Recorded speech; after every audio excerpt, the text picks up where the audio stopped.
अंधकार छाया हुआ है, कभी भी सफलता नहीं मिल रही है। जीवन में आगे क्या करूं क्या ना करूं समझ नहीं आ रहा। सफलता किसे माना है आपने? महाराज जी, श्री जी मैं पढ़ाई पूरी की और मैंने श्री जी से कहा कि मैं अब क्या करूं। तो उन्होंने मुझे कुछ संकेत दिए थे कि आप सरकारी में जाइए और प्रभु की सेवा करिए। फिर सफलता नहीं मिल रही उसमें एग्ज़ाम में, और अब है। आप हमारी बात समझिए, आपको श्री जी ने संकेत किया और आप सफलता नहीं प्राप्त कर, दोनों बातें झूठी है ना, दोनों बातें झूठी हैं। आप सत्य को स्वीकार कीजिए। श्री जी के संकेत को आप जानने लगे। आप श्री जी के संकेत तो तभी जब आप उनकी मन की बात जान लेना, तो आप कितने बड़े सिद्ध हो गए।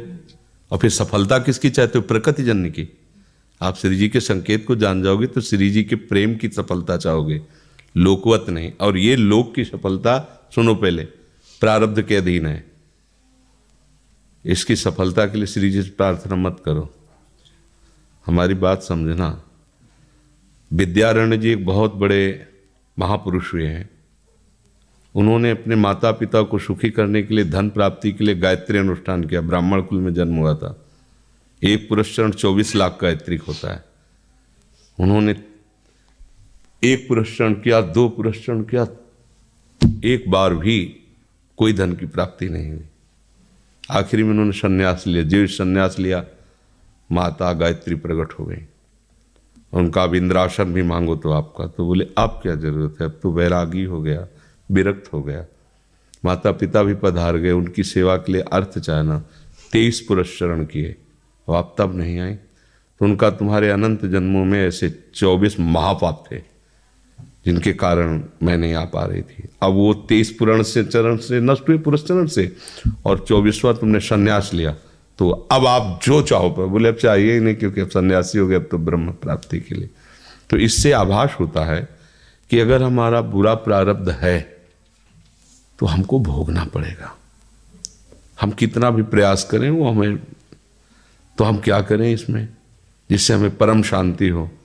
प्रभु के नाम का जप करते हुए उन पर दृष्टि लगाएं कि प्रारब्ध से हमारा भरण पोषण शरीर का भले, ये हमारा भरण पोषण आपसे होगा नाथ। तो वो एक ऐसे हैं जो आपके प्रारब्ध को भी मिटा देंगे। वो ऐसे शरणागत वत्सल हैं कि सब लिखा पढ़ी अलग कर देंगे। सुदामा जी को दरिद्रता का योग था। ऐसी दरिद्रता, कई कई दिन तक भिक्षा नहीं मिलती थी। ये जितने भी चरित्र हमारे लिए उदाहरण है। मांगने जाते थे तो मांगने से भी नहीं मिलता था, कई कई दिन।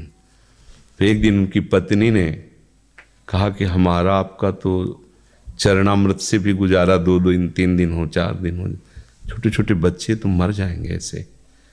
कुछ तो उनका श्री कृष्ण के सिवा हमारा कोई नहीं, अब हम क्या कर सकते हैं? प्रारब्ध जब बिगड़ता है ना, वो कोई सफलता नहीं होने देता। तो एक दिन श्री रुक्मिणी जी प्रसाद ठाकुर जी को भोग पा रही थी, वो ऐसे रोक दिया, उदास हो गए। तो उनका प्रभु ऐसी स्थिति हमने जब जब आपकी देखी, तो किसी भक्त को जब कष्ट होता है तब आपको ऐसे देखा है। कौन सा भक्त है और क्या कष्ट है? तो का एक सुदामा नाम के हमारे मित्र हैं, कई दिन से भोजन भी उनको, प्रभु आपके मित्र और मैं आपकी दासी, महालक्ष्मी का अवतार रुक्मिणी, आप हुक्म कीजिए, लोक लोक की संपत्ति वहां। बोले उसको चाह नहीं है, हमारे मित्र को चाह नहीं है, और चाह ना होने पर हम विवश हैं। अगर वो चाह कर ले तो सारी व्यवस्था हो जाए। तो बोले पैदा करो जाके चाह। बोले उनके हृदय में तो नहीं पैदा कर सकते, हम भी, क्योंकि जिस हृदय में भगवान का आश्रय और निरंतर चिंतन है वहां माया की चाह नहीं होती। बोले उनकी पत्नी के हृदय में, बोले प्रयास करते हैं जाके। भगवान संत वेश में गए, भिक्षाम दे, वो निकली। अतिथि का सत्कार करना गृहस्थ का धर्म होता है। हाथ जोड़ा और कहा हम असमर्थ हैं, आपको भिक्षा नहीं दे सकते। क्यों? बोले हम अपवित्र हैं, हमारे ऊपर सूतक लगा हुआ है। किस बात का सूतक? हमने एक पुत्र जन्मा है। तो ठीक है, हम 10-12 दिन बाद आ जाएंगे।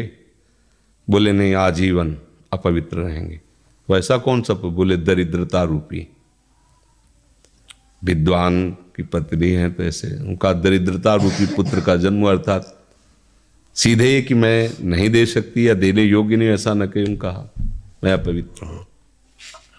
तो उनका दरिद्र कैसे हो सकती हो? जिनके पति के मित्र द्वारिकाधीश भगवान श्री कृष्ण है, वो दरिद्र कैसे हो सकता है?